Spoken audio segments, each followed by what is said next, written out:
네, 우리 기도하심으로 피우다 시작하겠습니다.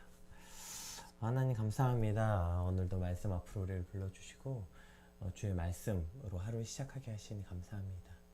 오늘 특별히 자기를 자랑하는 것과 그것의 이유가 무엇인지 오늘 사도 바울이 고린도 교회를 향해서 하는 이 권면과 책망을 통하여서 오늘 우리의 삶과 우리의 상태를 돌아보는 귀한 시간들이 되게 하여 주시옵소서.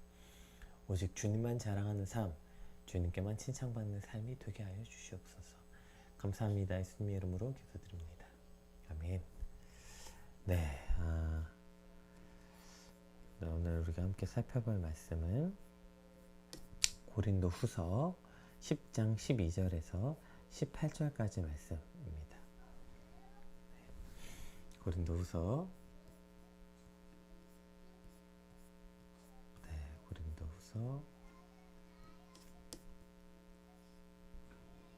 10장 12절에서 18절까지 말씀 함께 살펴보겠습니다.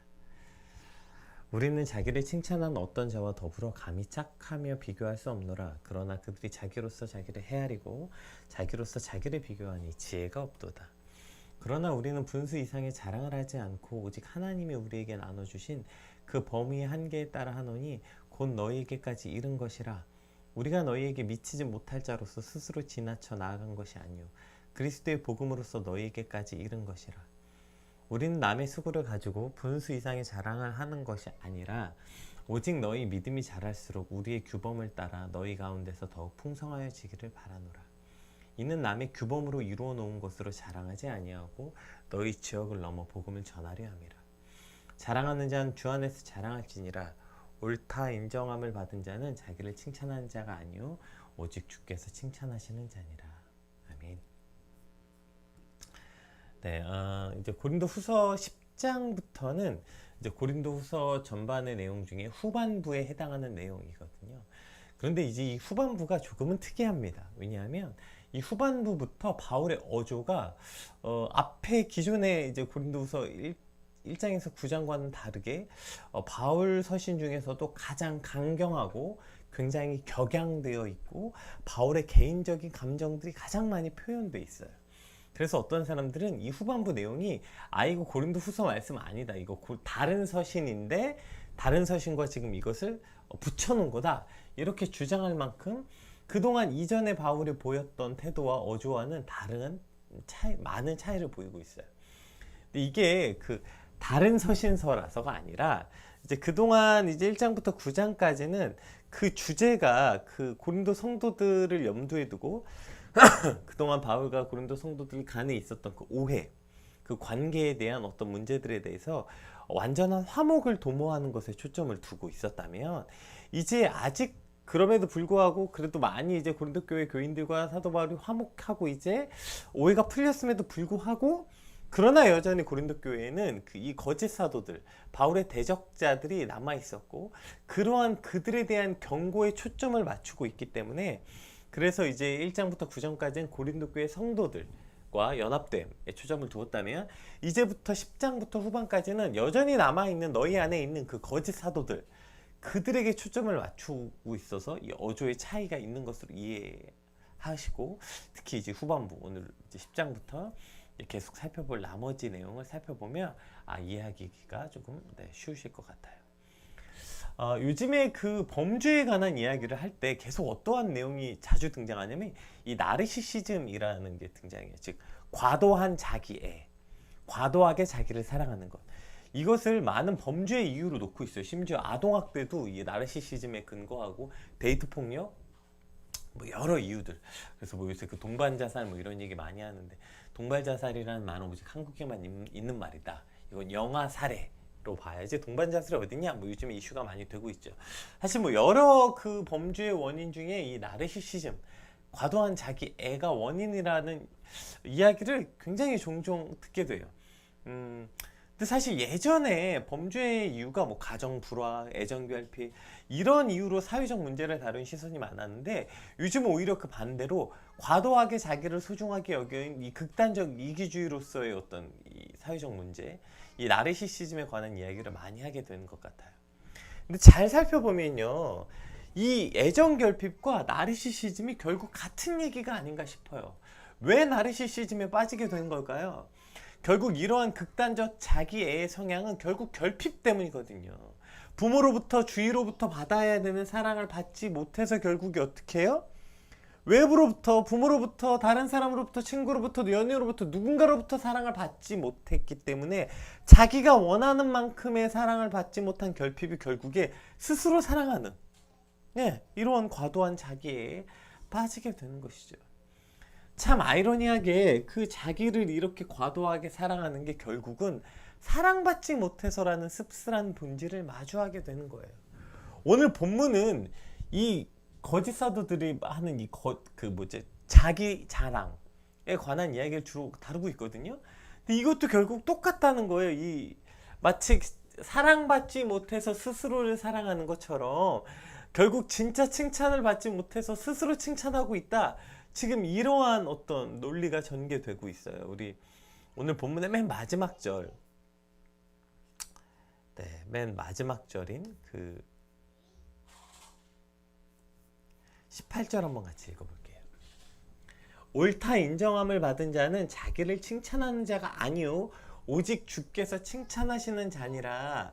자, 오늘 결론이 어떻게 끝나냐면 옳다 인정받는 자는 결국 자기 스스로 칭찬하는 자가 아니라 주님께서 칭찬하는 자가 진짜 칭찬이고 그가 진짜 칭찬받을 사람이다. 그가 옳은 사람이다. 이러한 표현이 나와요. 그러면 이걸 뒤집어 봅시다. 결국에 주께 칭찬받지 못한 이들이 스스로를 칭찬하고 있다 이러는 거예요. 그러니까 그러니까 주님께 칭찬받지 못하기 때문에 스스로를 높이고 스스로를 자랑하고 스스로를 칭찬하고 있다 이렇게 볼 수 있게 되는 것이죠. 근데 문제는 뭐냐면 자기를 칭찬하냐 이것이 그냥 그렇게 자기 스스로를 좀 높이는 사람이냐 겸손한 사람이냐의 문제가 아니라 이게 참 사도냐 거짓 사도냐를 구별하는 아주 중요한 기준으로서 오늘 본문이 제시되고 있다는 것입니다. 네, 여러분 제가 양해 말씀 하나 드릴게요. 제가 이 볼에 지금 볼이 좀 찢어져 있어서 이 볼 안쪽이 그래서 자꾸 이 발음이 조금씩 이렇게 새네요. 양해 부탁드리겠습니다. 어쨌든 오늘 말씀에 비추어서 결국 나의 결핍이 주님께 칭찬받지 못한 삶이기 때문에 결국에 부풀려서 스스로를 높이고 다른 사람의 칭찬을 갈구하고 결국 자기 입으로 자기를 칭찬하는 이 최악의 상태를 맞이한 것은 아닌가. 오늘 우리 스스로의 모습은 어떠한지를 좀 점검해보는 시간이 되었으면 좋겠습니다. 우리가 그러면 한번 12절부터 한 절씩 살펴보겠습니다. 우리는 자기를 칭찬하는 어떤 자와 더불어 감히 짝하며 비교할 수 없노라. 그러나 그들이 자기로서 자기를 헤아리고 자기로서 자기를 비교하니 지혜가 없도다. 이렇게 시작해요. 자, 우리는 자기를 칭찬하는 어떤 자와 더불어 감히 짝하여 비교할 수 없다. 우리는 감히 이거 풍자하는 거죠. 그러니까 지금 우리가 어떻게 감히 그들과 비교하냐. 그들이 누구예요? 스스로를 칭찬하는 자들이래요. 이들이 곧 거짓 사도를 말하고 있는 거죠. 그러니까 지금 이러한 자기를 칭찬하는 자들의 모습을 사도 바울이 굉장히 적나라하게 쭉 그러한 자들의 특징과 모습을 이제 12절 이하부터 기록하고 있어요. 자기 스스로를 칭찬하는 자들과 과연 어떻게 우리가 감히 그들과 비교가 되냐 이렇게 말하고 있어요. 근데 이렇게 첫 번째로 자기를 칭찬하는 자들, 그리고 13절에서는 자기를 칭찬하는 이들과 대조되기 우리들의 참 사도들의 모습을 자랑이라는 표현으로 하고 있거든요. 그러니까 자기를 칭찬하는 것, 자기를 자랑하는 것 같은 의미이기 때문이죠. 자, 그러면 이러한 이들의 첫 번째 특징이 뭐냐? 자기로서 자기를 헤아리고 자기로서 자기를 비교하기 때문이래요. 그래서 그들은 지혜가 없다, 즉 어리석다 이런 말이에요.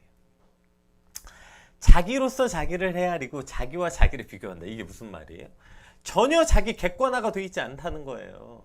생각해 보세요. 그러니까 자기가 자기를 판단하는 기준이 자기고 그것을 비교하는 대상이 자기래요.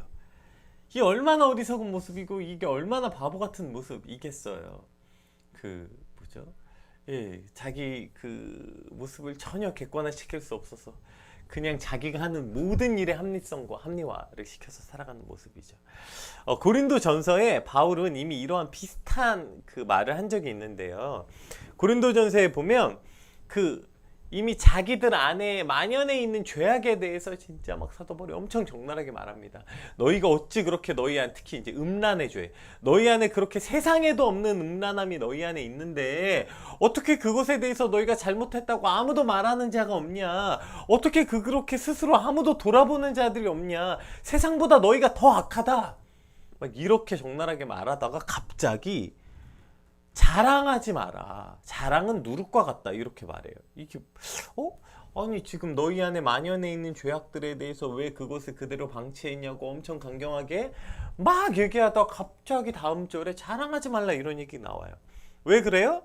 결국에 우리 안에 그렇게 만연해 있는 죄를 허용하는 모습이 자랑하기 때문이라는 거예요. 그러니까 우리가 우리 스스로 자랑하는 것은 우리를 돌아보지 못하게 하기 때문이죠. 생각해보세요. 내가 지금 나를 자랑해야 되는데 두 가지가 맞물려 있어요.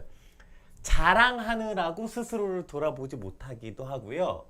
스스로 결핍, 스스로 자랑할 게 없는 걸 알기 때문에 돌아보지 않는 거예요. 이해되시죠? 이 두 개가 붙어 있어요. 결국 자랑하면서 아니 내가 내 삶을 자랑하는데 어떻게 스스로를 돌아보는 얘기를 해요. 말이 안 되잖아요. 내가 지금 내가 잘못했고 나의 약점을 말하려고 하는데 어떻게 자랑이 나오냐고요.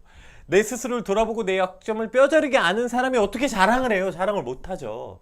그러니까 자랑하느라고 스스로를 돌아보지 못하기도 하고 또 이 결핍, 스스로 자랑할 게 없는 걸 잘 알기 때문에 돌아보지 않는 거예요.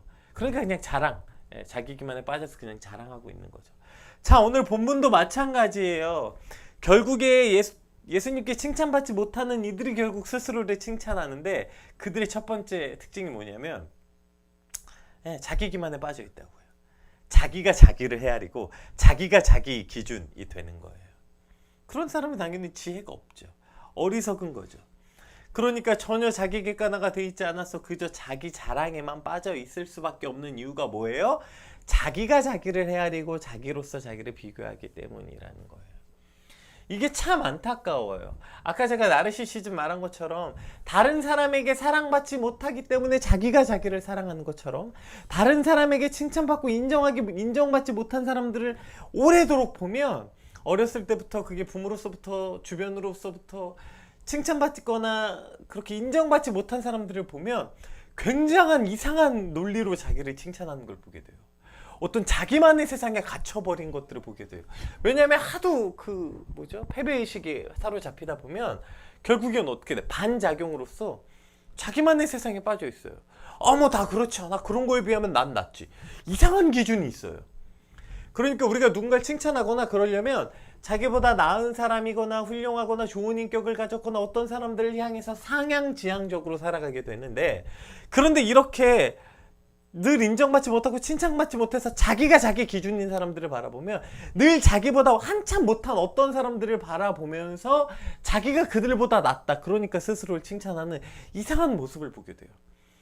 심지어 그게 막 범죄자거나 내가 죄를 저지른 것도 아닌데 이러한 형태로 이게 무슨 말이에요.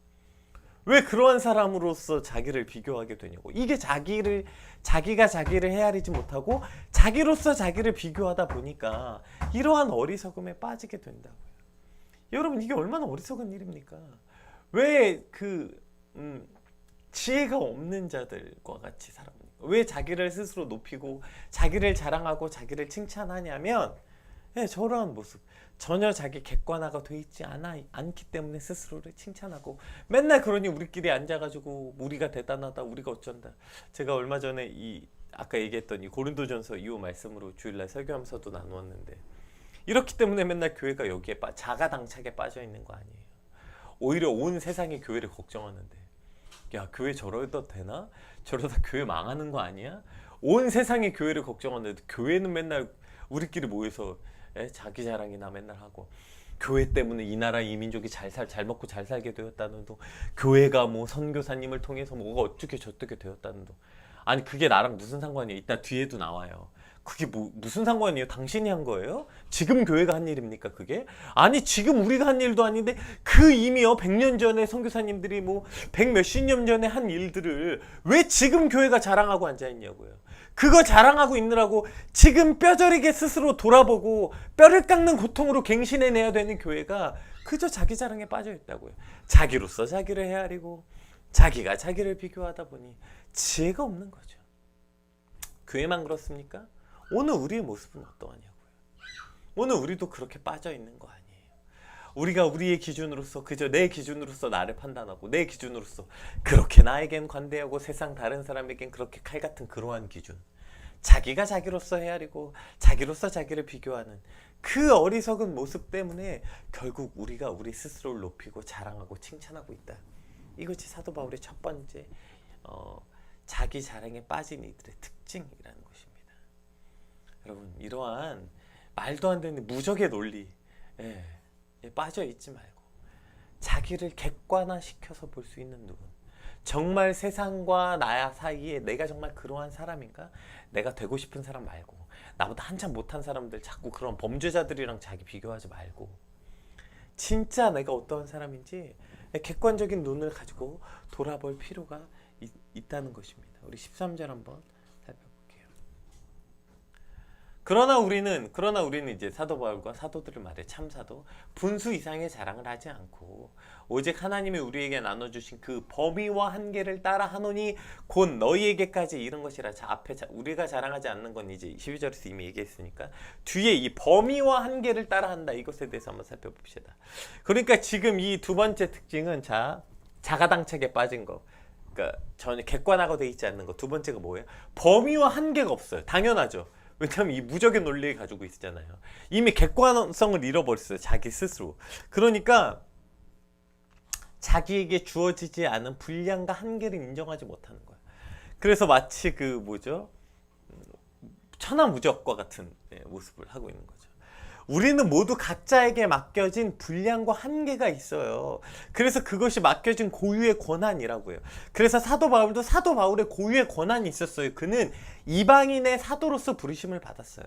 그래서 사도 바울은 반드시 자기가 이방인의 사도로서의 명확하게 했어요. 그래서 그 이미 다른 사도들과 그것을 정했다고요. 오케이, 나는 이방인의 사도로서 부름을 받았고 베드로와 요한과 이제 그러한 야고보와 그들은 예루살렘에 있어서 유대인을 위해서 부르심을 받은 사도로서, 즉 자기의 고유의 권한과 이 한계를 명확하게 구분지었다고요.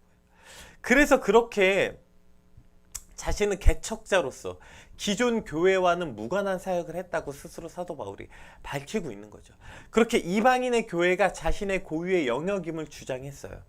그런데 이 거짓 교사들은 누구였어요?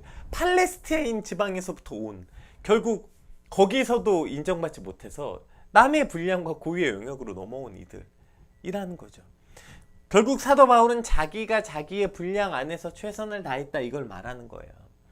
내가 받은 내 분량 안에서 그저 나는 최선을 다하였는데, 저 거짓 사도들은 지금 본인들이 원래는 유대인들을 위한 사역자였음에도 불구하고 거기서 사실 결국 인정받지 못하니까 결국 또 눈을 돌려서 이 이방인의 사도인 사도 바울의 영역까지 침범해 들어와서 그 모든 영역에서 자신이 대단한 사람인 것처럼 착각하게 된다는 것입니다.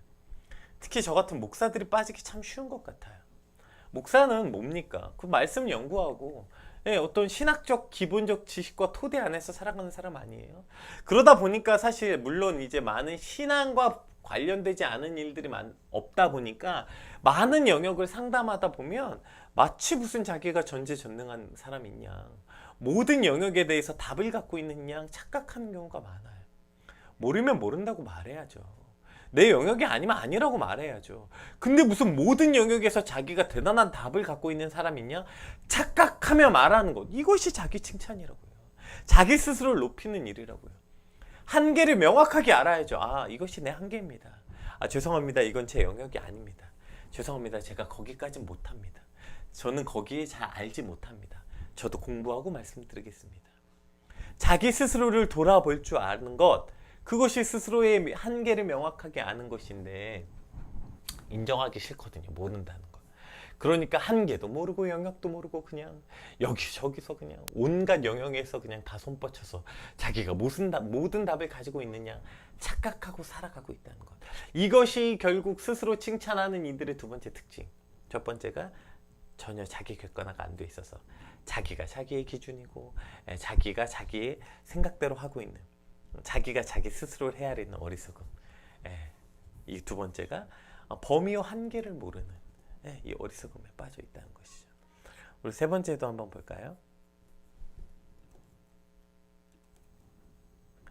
우리가 너희에게 미치지 못할 자로서 스스로 지쳐 나아간 것이 아니요 그리스도의 복음으로 너희에게까지 이른 것이라. 우리는 남의 수고를 가지고 분수 이상의 자랑을 하는 것이 아니라 오직 너희 믿음이 자랄수록 우리의 규범을 따라 너희 가운데서 더욱 풍성하여지길 원하노라. 자, 여기도 이미 등장해요. 우리는 남의 수고를 가지고, 그러니까 우리가 너희에게 미치지 못할 자로서가 아니라 이미 이것이 사도 바울의 영역이었어요. 그래서 그리스도의 복음을 가지고 너희에게 간 거예요. 자꾸 저 거짓 교사들이 사도 바울의 자격을 논하니까요. 이것이야말로 사도 바울이 가지고 있는 유일한 자격이었다고, 이방인의 사도. 자, 그리고 남의 수고에 대해서 말하죠. 남의 수고를 가지고 내가 자랑하는 게 아니다. 16절 보세요. 이는 남의 규범으로 이루어 놓은 것으로 자랑하지 아니하고 너희 지역을 넘어 복음을 전하려 함이라. 그러니까 지금 이해되시죠? 그러니까 지금 이 거짓 사도들의 특징이 뭐냐면 아까 말했잖아요. 그러니까 자기의 분량과 한계를 몰라요. 그렇게 되면 반드시 여기에 빠지게 돼요. 남이 이루어 놓은 것을 마치 내가 한 것 같은 착각으로 살아간다. 아까 제가 말씀드렸죠. 교회가 과거 선교사님과 과거 믿음의 선진들이 이루어 놓은 것을 마치 지금 교회가 한 것처럼 착각하는 거예요. 남의 수고를 가지고 분수 이상의 자랑을 하는 것. 와, 너무 정확한 표현 아닙니까? 지금 교회를 향한. 남이 이루어 놓은 수고 아니에요. 기독교가 이루어 놓은 그 기존의 예전의 성도님들과 예전의 믿음의 선배와 선진들이 이루어 놓은 남의 수고를 가지고 분수 이상으로 지금 교회가 자랑하고 있는 거 아니에요. 우리가 하는 건 아무것도 없는데. 이게 참으로 어리석은 것 같아요. 우리가 어느 교회에 속했든 어느 단체에 속했든 어느 곳에 속했든 남의 수고를 가지고 분수 이상으로 자랑한다고요. 요새 국뽕 영상들 보면서 또 이러고 있는 거 있죠. 결국 뭐 우리나라가 대단한 민족이다, 우리나라가 대단한 거다. 그게 당신과 무슨 상관입니까? 거기에 우리나라가 대단하다 칩시다. 그 영상 자체도 말이 안 되는데 그렇다 치자고요. 전 세계 한류가 높아지고 BTS며 뭐 K-푸드며 뭐 K-문화가 전 세계로 어쩌고 저쩌고. 그것이 당신의 수고와 무슨 상관이 있어요, 오늘? 왜 남의 수고를 가지고 오늘 우리가 분수 이상의 자랑을 하면서 그거 하느라고 오늘 우리 스스로의 상태를 돌아보지 못하냐고요. 이것이 참으로 안타까운 모습이라는 거예요. 우리가 결국 우리 스스로 칭찬받지 못하기 때문에 자꾸 어떠한 그 환상 속에서 살아가냐면 저런 환상 속에서 살고 있는 거예요. 내가 나 스스로 칭찬받을 게 없으니까 남의 수고를 가지고 마치 내가 한 일같이 이상한 환상 속에 판타지 속에서 그 뭐죠? 메타버스에서 사는 사람처럼 살고 있는 거 아닙니까? 남의 수고를 가지고 자랑하지 말고 오늘 우리의 수고를 가지고 칭찬받는 저와 여러분의 삶이 되시길 주님으로 축복합니다. 시간이 없으니까 빨리빨리 살펴봅시다. 자랑하는 자는 주 안에서 자랑할지니라. 이거 이미 고린도전서 1장에 나온 얘기거든요. 이거 제가 고린도전서 우리가 함께 살펴볼 때 얘기한 거예요. 이것이 주 안에서 자랑하는 것을 지금 권유하는 게 아니라 뭘 말하는 거라고 했죠?